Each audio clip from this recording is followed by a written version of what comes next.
Hey, what is up guys, I'm KBHD here.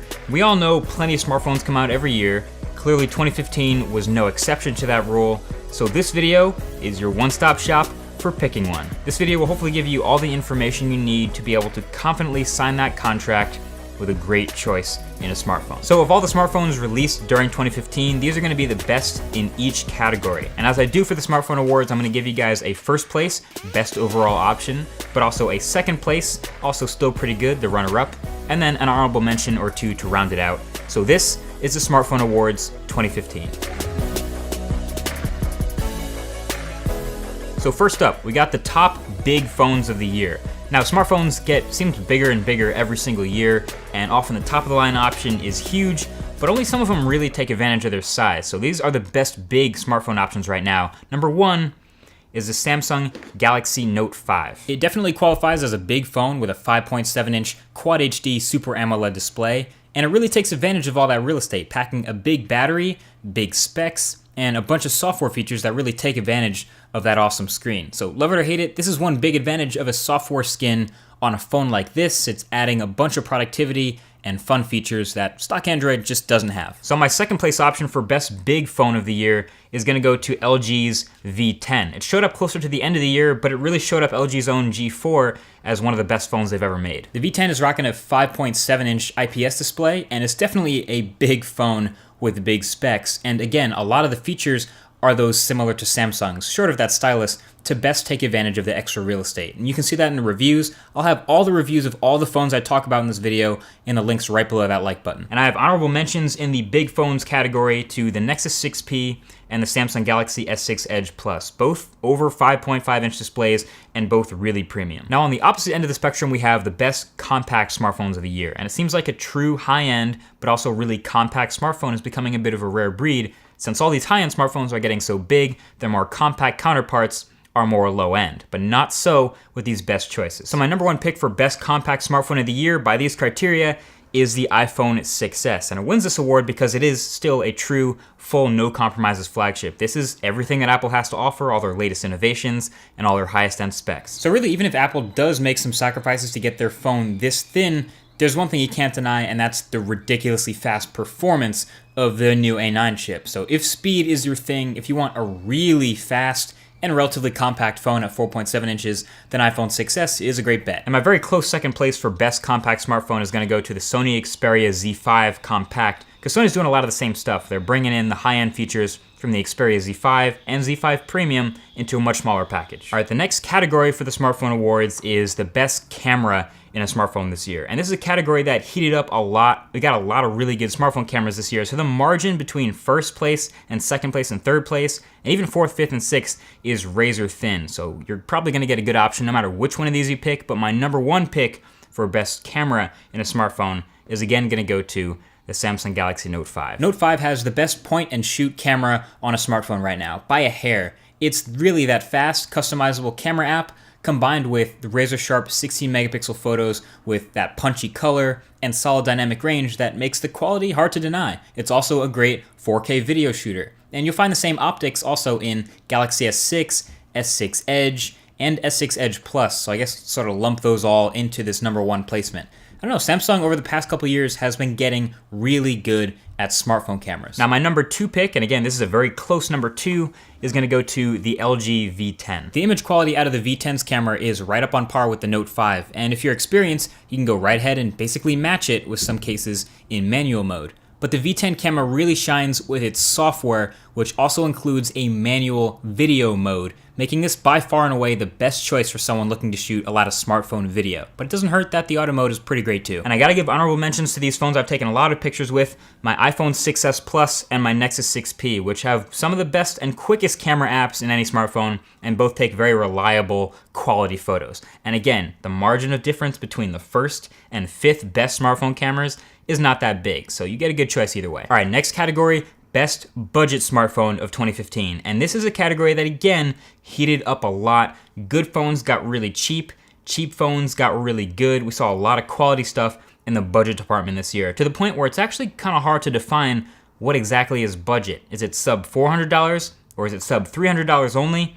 Either way, there's no doubt about it. In my mind, the number one pick for best budget smartphone came over here. It's the OnePlus X. Whatever debate there may be about the amount of a budget smartphone, this one definitely qualifies. It's just $250 off contract, no invite. Very inexpensive for the material choices, the build quality, and overall experience this phone manages to deliver. The display is definitely one of its best features. It's the 5-inch 1080p AMOLED display with those deep blacks and vivid colors, but there's a whole lot more to it as well, with metal rails, expandable storage, and the custom OS. Definitely worth checking out that full review. Now, right after that, I have a phone that came in just shy of $400 off contract, which in my book is still budget, considering the $600, $700, and $800 phones we have on this table.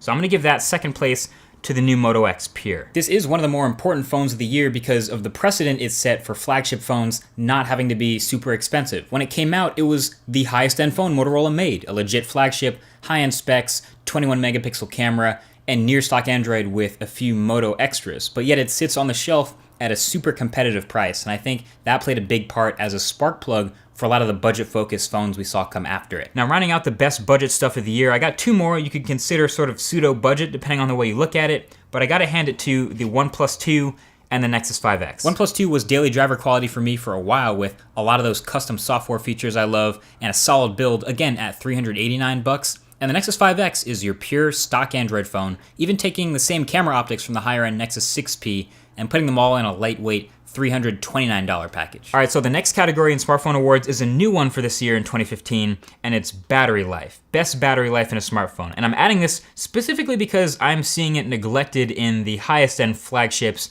in favor of stuff like thinness and other features we may or may not like or need. So I'm rewarding the ones that don't do that. And my number one pick is gotta go to the Motorola Droid Max. Battery life was the main focus on the Droid Max 2. Moto boasts 2 days of battery, and while I can't exactly vouch for all of that, it is rocking a 3,630 milliamp hour cell, so huge on paper, and a legit all-day smartphone with that 1080p display, and a near-stock Android experience. If you're one of those people who demands 5.5 hours of screen on time, or is constantly using your phone for heavy stuff like navigation, or Periscope, or anything that kills your battery, Max 2. Now I have a second place in the battery life department. That's because after recent Android M updates, Nexus 6P is getting me some of the best battery life I've ever had on a high-end smartphone. I'm getting like near 5 hours of screen on time now, so that's awesome to see. And I also got to give a shout out to LG for not coming out with just one, but two high-end smartphones with removable batteries. The LG V10 and the LG G4 both have big removable batteries, and that's pretty much the fastest form of quick charge you can have. Now the next category is a little favorite of mine. It's the Most Improved Award for company that improved the most this year, and there's a couple guys I could give this to, but right now the number one most improved, I think by far in my opinion, is BlackBerry again with the BlackBerry Priv. My full review of this one says it all, but it's again by far the best BlackBerry ever and the most competitive one in a long time. It's unfortunately still really expensive and still definitely not for everyone with the version of Android it's running with a whole bunch of its customizations and the slider keyboard, that form factor, but it's I guess refreshing in a weirdly throwback way to see BlackBerry continuing to get better. So now I have a category called the Design Award, and last year I called it like the craziest design. This year I just want to reward the best design in my opinion. And there's a bunch of smartphones on this table. You may or may not be able to identify most of them by the way they look on the back, but some of them are more striking than others, and some of them are more industrial than others, and I gotta reward that. So my favorite right now of this year is the Samsung Galaxy S6 Edge Plus. In a sea of black slab phones, not gonna lie, it would be pretty easy for almost any slightly unusual one to stick out, but this one is just pretty. Even if it's not gold, the sloping edges and the display melting over right before the metal rails is dope. I hope we see another Edge phone from Samsung next year. I have runner-ups in this design category to phones that had particularly awesome displays this year on the front of them.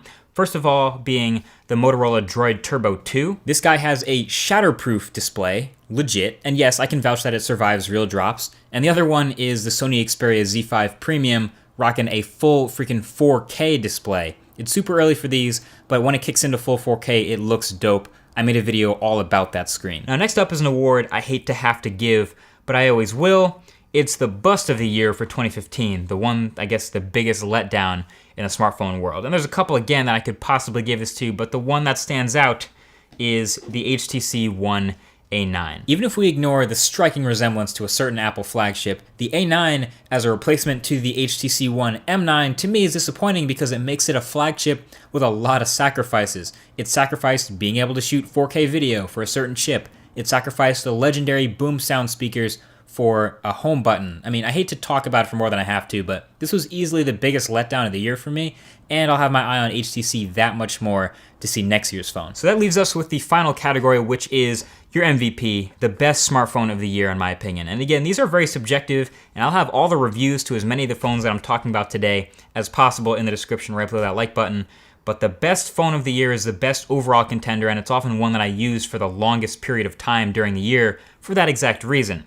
And my number one choice is the Nexus 6P. I would say my heavy use of this guy hints at my preference for a cleaner build of Android, and this is as clean as it gets. Awesome display, awesome battery life, awesome camera, great performance, great build quality. I mean, this is a complete package from top to bottom. It competes in every category, and it's not even the most expensive one on this list, so it's kind of hard to argue with Nexus 6P. Now my number 2 in the MVP race is the Galaxy Note 5. And I could have easily given it to the Samsung Galaxy S6 Edge Plus, what a name, but I actually just felt the feel in the hand of the Note 5 won me over a little bit, but I used this phone for a while this year as well. Note 5 is also stacked. I'd give it best display on any smartphone, best camera on any smartphone, and some of the best specs available. I'm less of a fan of the software. It's not for everyone, like I said.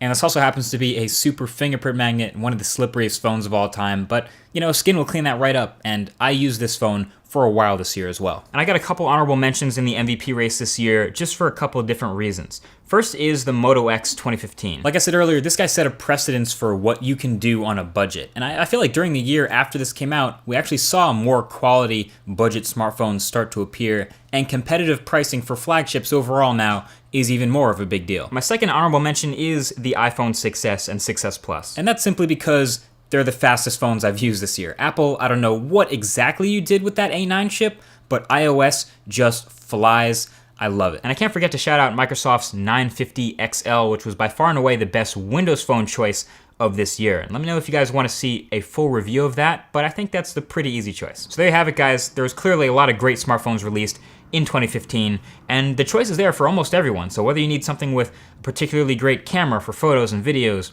or you need a really long battery life if you travel a lot, or you need a particularly compact or a large phone, depending on your taste, the choice is there. You'd be kind of hard pressed to go wrong with one of the ones we talked about in this video. So there you have it. And if you know someone who might be in the market for buying a smartphone, you probably want to share this video with them to save you a lot of time and explaining. Thanks for watching this one, and I'll talk to you guys in the next one. Peace.